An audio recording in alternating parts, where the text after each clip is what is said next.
لوگوں کے کام آؤ، لوگوں کو نفع پہنچاؤ. کوئی مصیبت زدہ آپ کے پاس آیا ہے، اپنی سعادت سمجھو، اس کے کام آؤ، اس کو نفع پہنچاؤ، اس کی مدد کرو. وہ آپ کے پیچھے نہ پھرے، آپ اس کے پیچھے پھرو. بھائی میں تمہاری کیا مدد کر سکتا ہوں؟ عبداللہ بن عباس رضی اللہ عنہ مسجد نبوی میں ہیں، اعتکاف میں. اعتکاف اور مسجد نبوی کا کتنی بڑی بات. ایک شخص کو دیکھا، اس کے پاس گئے، شریعت کا مزاج دیکھیں، اس کے پاس گئے اور جا کر کہا کہ تم مجھے بڑے پریشان لگ رہے ہو. ہاں، لوگوں کے چہرے پڑھو، لوگوں کی زندگی سے اندازہ لگاؤ کون پریشان ہے. آپ کو فکر ہو کہ میں کسی کی مدد کروں، میں کسی کے کام آؤں، کہ تم مجھے پریشان لگ رہے ہو. انہوں نے کہا آپ نے صحیح پہچانا ہے، میں بہت پریشان ہوں. اچھا آپ پریشانی سمجھو. ان کی پریشانی کیا ہے کہ میں نے لوگوں سے پیسے لینے، میں نے لوگوں سے مال لینا ہے، وہ دیتے نہیں ہیں. نہیں، یہ پریشانی نہیں ہے. پریشانی کیا ہے کہ فلاں آدمی کا میرے پر حق ہے، میں نے دینا ہے.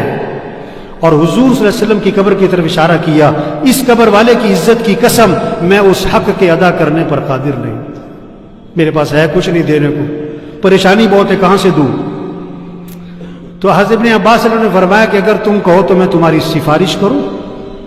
ہاں، جو سفارش کر سکتا ہے کرنی چاہیے، جو کسی کی بات کہیں پہنچا سکتا ہے پہنچانی چاہیے.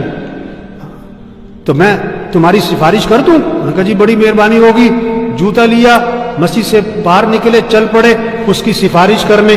اس نے کہا حضرت آپ تو اعتکاف میں تھے، آپ بھول گئے اپنا اعتکاف؟ انہوں نے کہا نہیں میں بھولا نہیں ہوں، مجھے یاد ہے میں اعتکاف میں تھا اور میں اعتکاف چھوڑ کے بھی نکل آیا ہوں. پتہ کیوں نکلا ہوں؟ اور حضور صلی اللہ علیہ وسلم کی قبر کی طرف اشارہ کیا، میں نے اس قبر والے سے سنا ہے اور ابھی زمانہ زیادہ نہیں گزرا ہے. یہ کہہ کر آنکھوں میں آنسو آ گئے. آپ نے فرمایا جو اپنے مسلمان بھائی کی حاجت کو پورا کرنے کے لیے چلے پھرے، کوشش کرے، یہ اس کے لیے 10 سال کے اعتکاف سے افضل ہے.